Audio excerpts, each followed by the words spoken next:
DKPP memberhentikan Hasyim Asy'ari sebagai Ketua KPU karena terbukti melakukan tindak asusila kepada seorang anggota PPLN wilayah Eropa. Hari ini Komisioner KPU Muhammad Afifuddin ditunjuk sebagai pelaksana tugas Ketua KPU. Kami akan berbincang bersama dengan dosen HTN maksud saya dan peneliti Posdem Universitas Andalas Ferry Amsari dan Ketua Komnas Perempuan Andi Yentriani. Selamat sore semuanya, apa kabar? Sore. Salam Indonesia yang Bhinneka untuk kita semua. Terima kasih sudah bergabung bersama kami, Bang Ferry. Saya ke Anda dulu kalau begitu. Ini sudah kesekian kali setelah dijatuhi sanksi, bahkan terakhir sampai tindakan peringatan keras terakhir dikeluarkan DKPP, dan kali ini langsung dinyatakan diberhentikan dengan dugaan tindak dengan kasus asusila begitu. Sejauh mana Anda mencermati kasus ini? Pertama, tentu ini putusan yang perlu disambut sangat baik ya. Walaupun harus diakui putusan ini terlambat ya.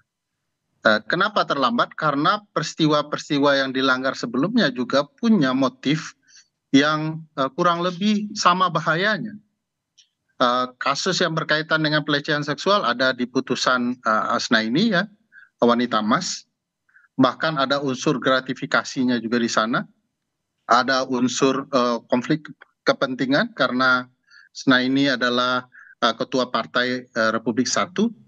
Dan hal yang sama juga terjadi di perkara ini, bahwa ada motif penyalahgunaan wewenang, ada upaya relasi kuasa di antara mereka berdua sehingga menimbulkan korban ya. Dan bagi saya harusnya ini sudah diberikan sanksi jauh-jauh hari. Bisa diterapkan bahkan sebelum kasus asusila itu muncul ya?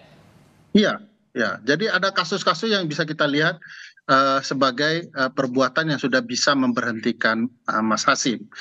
Setelah kasus Asnaini itu kan kita kenal putusan sanksi keras terakhir ya, peringatan keras terakhir. Yang tidak pernah berakhir ya, peringatan keras terakhir 1, 2, 3, 4 gitu ya. Yang harusnya kalau peringatan keras terakhir ya sudah terakhir, tidak ada lagi perbuatan lain. Kalau perbuatan lain dilakukan syaratnya dia harus berhenti. Tapi oleh DKPP ini dibuat berseri ya, seolah-olah tidak ada satupun yang bisa menyentuh perbuatan Mas Hasyim yang dianggap melanggar. Dan akhirnya kita dipermalukan kembali dengan kasus ini, di mana ada relasi kuasa, memanfaatkan wewenang, dan motifnya bisa sangat koruptif. Kita harus bertanya, apakah perjalanan dari Indonesia ke Den Haag atau ke Belanda untuk memberikan pengantar, motifnya betul-betul bicara kepemiluan atau sedang mendekati seseorang? Motif apa kemudian yang mendatangkan korban dari Belanda untuk ke Indonesia untuk ikut kegiatan di Singapura? Apakah itu motifnya benar-benar soal pemilu atau sedang membangun jebakan kepada korban? Jadi saya meragukan pemilu kita ini bicara profesionalitas, tapi bicara kepentingan-kepentingan hasrat seksual yang tidak baik. Tadi disebutkan soal relasi kuasa oleh Bang Ferry. Kalau Anda, Andi, melihatnya juga ada relasi kuasa di balik kasus ini? Baik, tentunya kami di Komisi Nasional Anti Kekerasan Terhadap Perempuan atau Komnas Perempuan sangat mengapresiasi putusan yang diambil oleh DKPP ya. Dan ini adalah sebuah pernyataan yang sangat penting dalam upaya kita tadi membangun proses penyelenggaraan pemilu yang profesional tapi juga bebas dari kekerasan.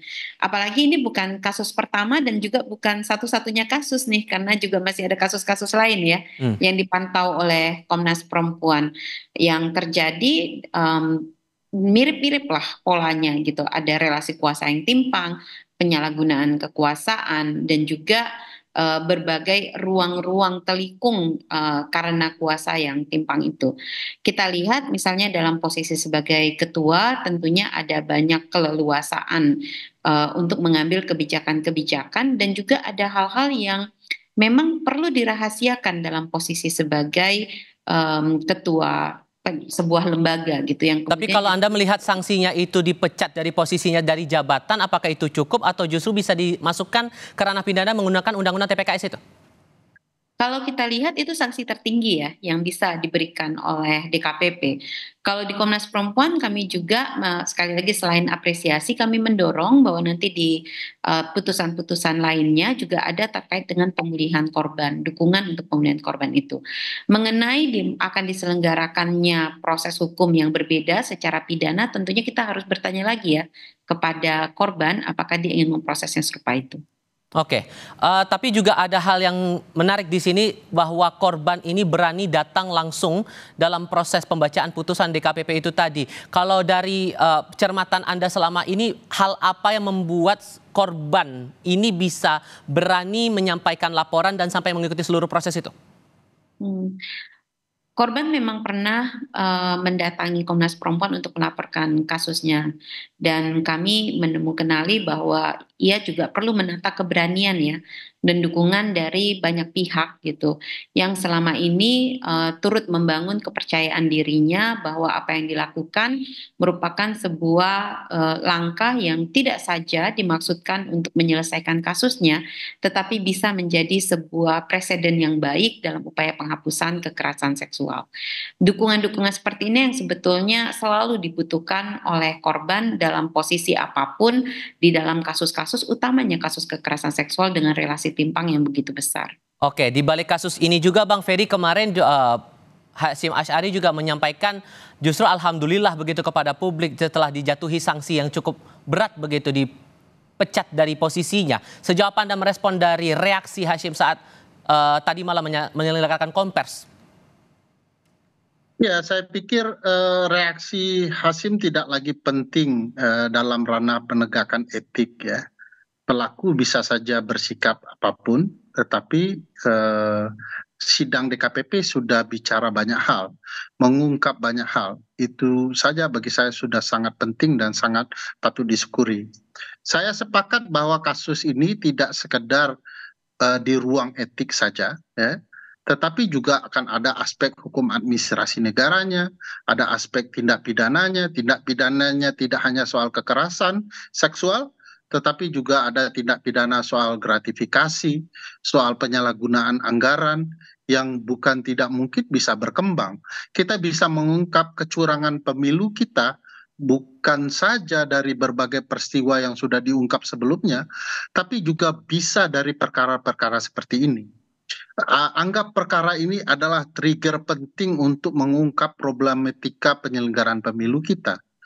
Karena itu bagi saya penting untuk berterima kasih atas keberanian korban untuk melaporkan perkara ini, dan perkara ini menjadi titik awal penting menyadarkan publik bahwa penyelenggara pemilu kadang-kadang sangat mungkin ya menyimpang sangat jauh, dan ini jadi titik yang penting untuk mengungkap banyak hal. Oke, singkat saja. Berarti apakah Anda merasa ini akan mempengaruhi penyelenggaraan pemilu kita, terutama pilkada?